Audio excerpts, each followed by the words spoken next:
L'association Abélard, c'est une association qu'on a montée en 2004 et on a voulu utiliser les transports alternatifs pour permettre aux personnes d'aller dans des lieux culturels, à connotation culturelle, artistique.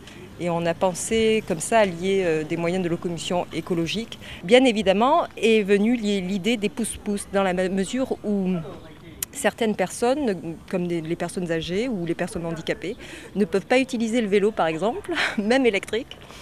Et donc notre réflexion a été de pouvoir pallier à ce manque. J'aimerais, moi en fait, je vise effectivement la gratuité. Elle peut venir dans la mesure où, à côté de ça, il y a certains services qu'on peut proposer qui eux seraient payants. Par exemple les annonceurs. Il faut bien savoir que si on est payé d'un côté par des annonceurs qui mettent leur publicité sur nos pousse-pousse, ça fait de l'autre côté baisser fortement le prix éventuel d'un déplacement en pousse-pousse. Et là, on est carrément sur notre objectif à nous, ça serait un service qui serait le plus près de la gratuité possible. Pour l'instant, c'est moi qui me suis financée toute seule, comme une grande, et il faut savoir que je suis au RMI.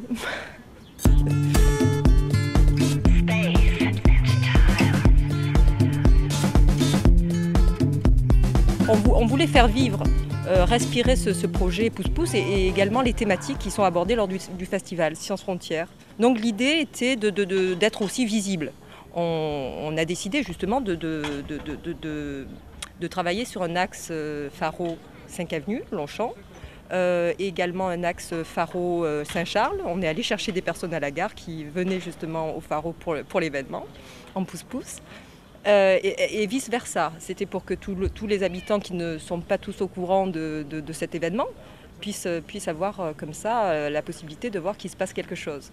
C'est agréable quand il fait beau et j'ai vu beaucoup de gens qui souriaient, qui regardaient, qui souriaient, très contents de voir les pousse-pousse. Donc je crois qu'il y a un bon accueil. Moi, je suis marseillaise et j'ai remarqué que dans toutes les grandes métropoles, et même les moins grandes, dans la mesure où Avignon, Nice, des villes moins grandes que Marseille, disons que les services pousse-pousse existent déjà dans quasiment toutes les grandes villes et petites villes. Alors nous, effectivement, on s'est dit qu'à Marseille, pourquoi pas ? Notre préoccupation, elle a été surtout de voir comment un pousse-pousse peut monter, gravir les côtes à Marseille.